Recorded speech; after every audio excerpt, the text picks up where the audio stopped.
Okay, now that you know how to do the regular knitting, now I'm going to show you how to do a little bit of the knit, purl. Um, this is a purl, and this is with straight knitting. So this is the one I started on my how to make it and how to start a big knit blanket. So we're just going to show you how to do the purl stuff. So the purl is pushing down the loops, pushing them down into the holes instead of up into the holes. So here we came up through the whole way. We came up through the loops and made a loop, and up through and made a loop, and that is a knit. And then I went and done a row of purl, and then this row coming across here is a row of purl. So I don't know if you can see that. I'll kind of bring it up a little bit so you can see it. It's all down through. So I'm going to continue here. So this goes down through. So see if you can see it. Down into the hole, like this way, down, and pull the loop through. It's a little hard to show. See, down and through. Down the hole. So here's your loop. Go down into the loop and come out the bottom kind of thing in the below it and pull it through. And you should then get what looks like a row like that. And that's going to be the purl. So here's a good example of one color blanket, but it's done knits and purls and knits and purls. And you could even see that some is done purl and then they went into a knit. And they started purl here, then knit, purl, knit. Oh, sorry. And so that continues all the way through. So that's how you do knit and purl. Now, when you get to the end with a purl, it's the same thing. You're going down, and you could just twist, or you could just bring this around and bring it through to start your next one. So if you want to do knit again, you pull it up, but then you go to your next circle and you come up the bottom to continue knit. So now I would do a knit. I would only have one string of purl. Here I have two. So I've done 2 rows of it. Don't know how easy that is to see. And that's how you do it. Now, if you wanted to start a new color, I'm going to show you that as well. So when I done my last loop here, then I want to start a new color. So I'm going to show you my blanket here. So this one here, let me see if I can see it any good. There you go. This blanket here, I like doing it so that you're not in the middle of your blanket starting a new color. It starts on the ends. And so there's a whole row then of the new color. So when you have, I try to start on the end.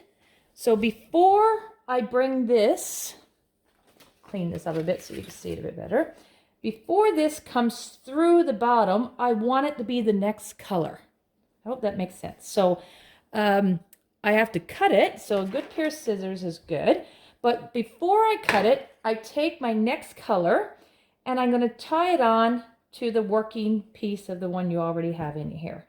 So to tie it on to the working piece, I'm just going to do basically just a knot like you would tie your shoes. But I'll give you an example. So you turn it around here once. You should be holding the 2 different colors. So again, I'll show you that. You take your piece. It's on the working end here of this one that you were working with.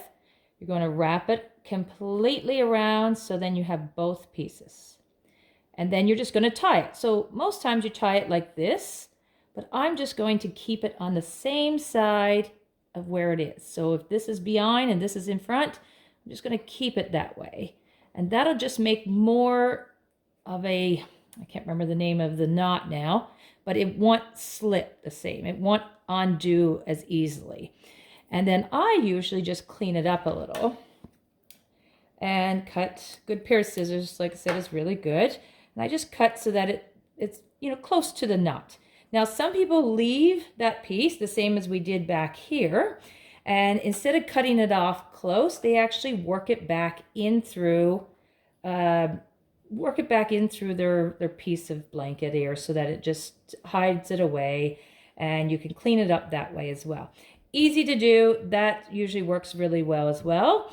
So some people cut it, some people leave it. It doesn't matter. Okay, I don't hope that makes sense. Let's see if you can see this.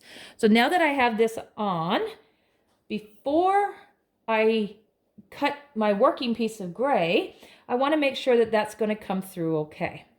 So again, I usually twist, but you don't need to twist. So I'll show it not twist so that you can see it. So I'm bringing the white next up through the hole to start my next piece. So it should come up like that pretty good. If it's not, if you feel like you're getting too much gray into your next circle, then untie it and move it down into your working gray more. But this one, I got to pull it up here a bit. So this seems to kind of hide pretty good. Let me make sure my circle before it is good. And that's pretty good. And you're going to hide it anyways. It's not going to be seen that much. Even pull it up a little bit is good. So now I'm going to go ahead and cut my gray, or leave a piece so you could tuck it in through the other gray afterwards. So now that ball is done, and we're going to start with the new ball of white. So next we'll say, if I'm going to just continue with knit, then you continue with knit. And that's pulling up. Or if you want purl, you can just continue down. It doesn't matter. And so that little bit that you see, you're not going to really notice that when all the blanket is done. So again, I'll show you this one again.